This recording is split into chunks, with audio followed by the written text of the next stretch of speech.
Thank you very much. Good afternoon. For the uninitiated, this is a few kilos of sand and gravel. We can pass it around later.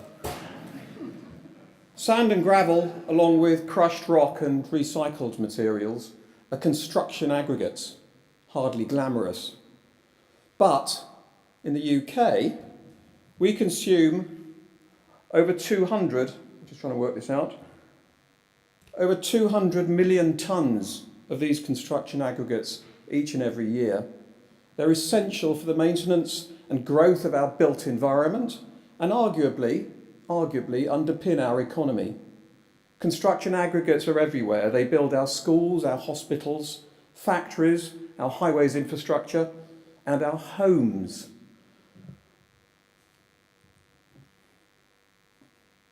It takes about 60 tonnes of aggregate to build the average home.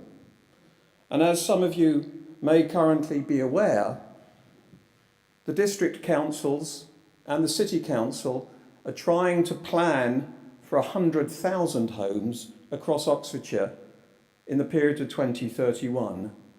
You can do the maths yourself.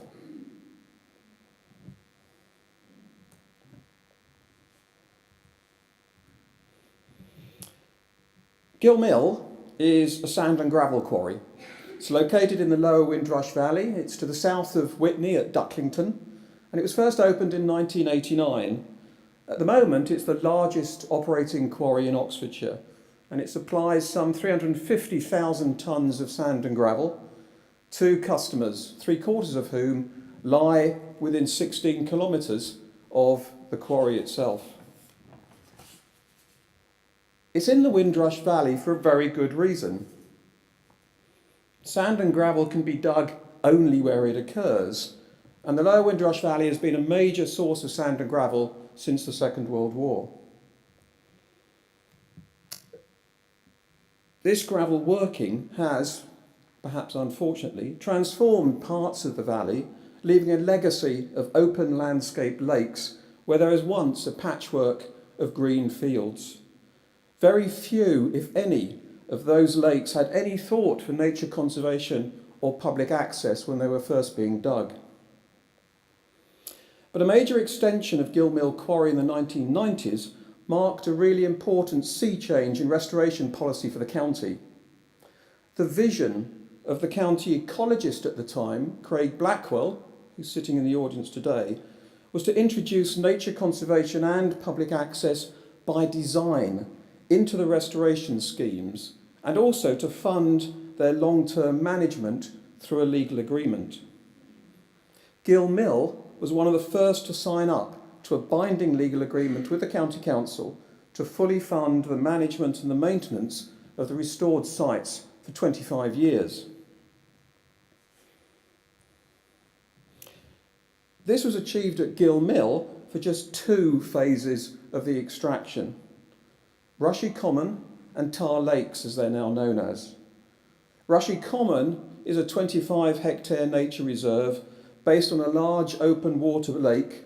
It's got a small archipelago of seasonal islands, it's got a range of shorelines, and it has a car park and bird hide. Tar Lakes is adjacent to Rushy Common. It's a public access area, and both Rushy Common and Tar Lakes were opened in 2011, and both of them have become remarkably popular in a relatively short period of time, with birders and walkers alike. So with Rushy Common and Tar Lakes under our belt, time moving on, Smiths had to look again to the future. And in 2010, we started working on a new planning application to extend the reserves and the life of Gill Mill Quarry. It was a major planning application. Covered an area of 184 hectares. It identified 5 million tonnes of new sand and gravel reserves, which would extend the life of the quarry by about 15 years to 2035. Planning permission was issued 5 years later, in June 2015. The difference here, partly to do with the vision of Craig Blackwell, as mentioned earlier, was that from the very outset, nature conservation was at the heart of the scheme. A biodiversity stakeholder group was established with the County Council to help coordinate and hopefully deliver clear thinking on the opportunities arising from the proposed quarry development. But Smiths also had to give very considerable weight to the concerns of the Ministry of Defence. They were concerned about bird strike and the risks presented by the restoration proposals that might increase the risk to aircraft from birds. Brize Norton is the largest UK operational airbase, and the planes as they come across the valley at Ducklington are at 1,500 feet. Those planes don't want to suddenly meet a large flock of geese. What eventually emerged from 3 years of stakeholder consultation was a restoration master plan that attempted to balance calls for nature conservation, for public access and restoration, and for ecotourism. The solution to the biodiversity and the bird strike problem, if you could call it a problem, was the creation of significant areas of new reed bed. This valuable habitat ticked the Biodiversity Action Plan targets box and avoided the large bodies of open water typical of former quarry schemes. Those large bodies of water would have given rise to increased bird strike. So what will happen at Gill Mill is that we'll be creating 61 hectares of what will be nationally important priority habitat reed bed, enough, so I understand, for 3 breeding pairs of bitterns. It will also create 66 hectares of other BAP habitats, lowland meadow together with reed marsh, wet woodland and ponds.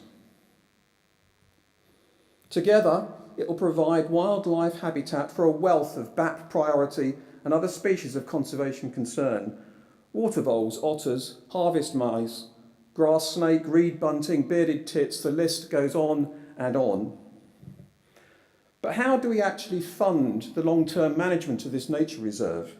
Once the gravel and the minerals have run out, we need money.